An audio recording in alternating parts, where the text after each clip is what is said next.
According to the World Bank, about 56% of humans live in urban areas today. Urban areas tend to be densely populated, meaning there is a density of human structures such as houses, schools, commercial buildings, roads, bridges, and railways. Think big cities like New York, London, Paris, Delhi, for example. The proportion of humans expected to live in urban areas is predicted to rise by up to 70% in 2050. People move to these urban areas to seek economic opportunity, social acceptance, and generally better livelihoods. The problem is that climate change, combined with an increase in population density in these urban areas, will continue to challenge some already major environmental issues that these cities are facing: the urban heat island effect and flooding.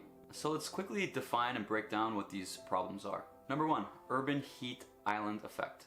This phenomenon occurs when cities replace natural land cover with dense concentrations of pavement, buildings, and other surfaces that absorb and retain heat. Therefore, big cities with lots of roads and buildings will become a lot hotter than other rural surrounding areas, since these areas are poor at reflecting or working with heat from the sun. This effect not only increases heat-related illnesses and mortality due to very high temperatures, but it also increases energy costs, like air conditioning, for example, which then leads to even more global warming. Unfortunately, in the coming years, climate change is expected to get worse. Climate change will likely lead to more frequent, more severe, and longer heat waves during summer months, meaning these urban areas and the humans in it will be at higher risk. And the second major problem in these urban areas is flooding. Flooding is the covering or submerging of normally dry land with a large amount of water. In cities, this has become a major problem. The water can't go into natural waterways due to the roads, pavement, etc., which block it from entering the ground. This vast body of water that accumulates in the city will then damage homes, infrastructure, and even take lives on its way to the ground. In addition, flooding takes with it many pollutants and trash from the streets, usually then ending up into our oceans, rivers, or spaces which we consume or work out of.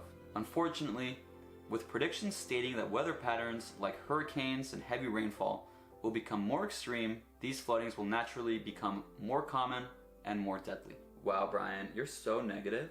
Hey, non-helpful Brian, not to worry, because there is a green technology that exists today that we can use to combat these issues and help the fight against climate change. That's right, today's topic and climate change solution is green roofing. And that's why I'm wearing this green hat as a metaphor to show if my head were a house, this would be the green roof. Pretty good metaphor, right?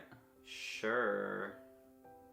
Anyway, to define green roofing, let's look at a definition from the Environmental Protection Agency. A green roof, or rooftop garden, is a vegetative layer grown on a rooftop. Green roofs provide shade, remove heat from the air, and reduce temperatures of the roof surface and surrounding air. So essentially, green roofing is the process of installing plants and vegetation on your rooftop. It's like giving your roof a mini makeover, but with added benefits to the environment. Now, that is a very brief description on what a green roof is. I do encourage you to go on YouTube and watch other videos on what they look like, how to install them, because there's a lot of information out there.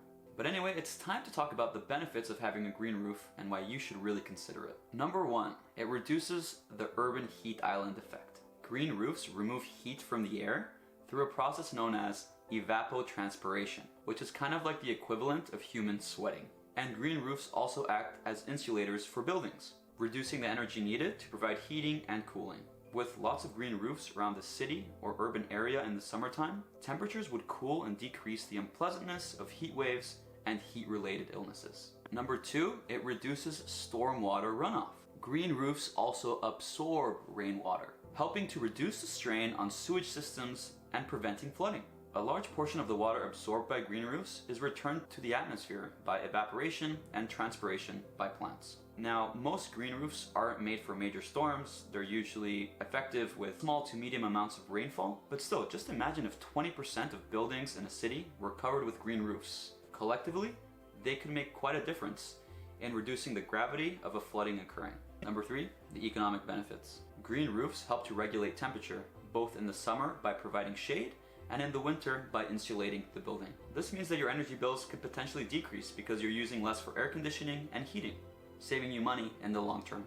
Now, green roofs tend to be more expensive to install than conventional roofs, but the energy bills it reduces and the fact that it has a higher lifespan than conventional roofs makes it more economically practical. Number 4, there's an increased air quality. Now, let's not forget about the plants themselves. They absorb carbon dioxide and produce oxygen, making green roofs a natural way to combat air pollution. With more vegetation around our cities, means the air quality will naturally improve. I love oxygen. Me too, Scuba Diver Brian.